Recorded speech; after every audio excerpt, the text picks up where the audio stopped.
Can you believe Selection Sunday is just 5 weeks away? Joining us now, Joe Giglio, the writer for the News and Observer. And look at this. He brought the YP, the yellow just pad.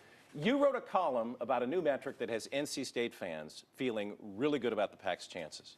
They absolutely should, because this new net, as I wrote, is NC State's new best friend. The net is what? Walk me through it. So this year, the NCAA and their selection committee decided to change their primary metric. That doesn't mean they're just going to go straight, 1 through 64 or 1 through 68 for these teams. But what it means is they've done away with the old RPI. We all know the ratings percentage index.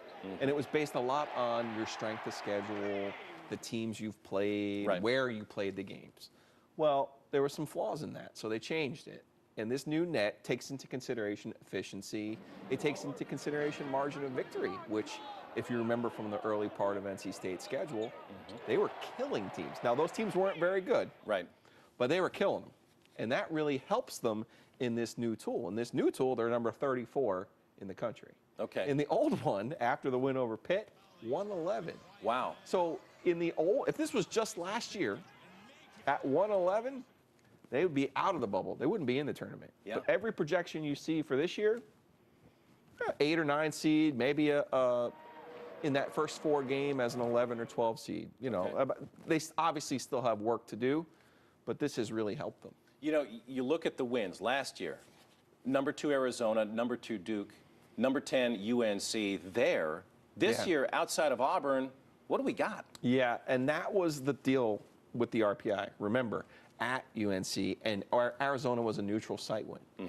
That really helped them. This year, all they have is the home win over Auburn, and now they have to rely on some of these late opportunities. They have Syracuse this week at home. They go to Duke. They have Florida State later in the season, and of course the ACC tournament always presents a new challenge for teams. So, you're absolutely right. You got to get some of these other games, and I thought that was really why that Virginia Tech game last week was so important for them. That could have been a nice win for them. You throw Virginia Tech, Syracuse, and Auburn in a pot, and now you're cooking. From my perspective, this team hasn't been the same since Markel Johnson went down during the Pitt win here. Assists are down, turnovers are up. He's a big part of what they do, and my feeling is until he's 100%, this is a team that may struggle. Do you feel like he is 100%? Better.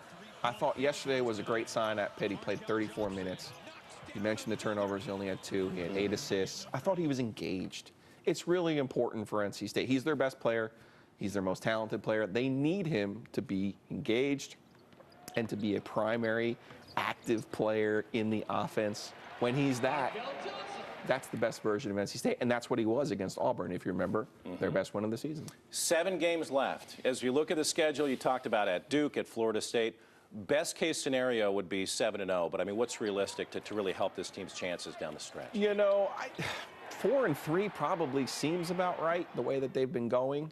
But 5-2, if they pulled that thing into the barn with a Duke loss and at Florida State, you'd say, okay, you've done yourself some good work. One thing that's really going to help them, which kind of sounds odd, they have good losses. 6 of their 7 losses are to top 15 teams in the net. So that's going to be a good thing, actually, come Selection Sunday. Of course, the one bad loss was at Wake Forest, which I think we can all chalk up to some sort of Winston-Salem voodoo now. So maybe even the committee knows that. Yeah, well, they get another shot in the coming weeks. And they do. They get a mirror. All right, the calendar reads February 10th. As we sit here right now, you're very confident with what you see with the net. This team gets in. I think so. I think if it ended today, yeah. They might be in the first 4. They might be in Dayton. But ultimately, I think when you start comparing it to the other teams they're on the bubble with, they look pretty good. All right, Joe. Appreciate your time. Listen, if you are a basketball fan, you want to follow this man's work in the News and Observer. Thanks again. Appreciate it. Thank you.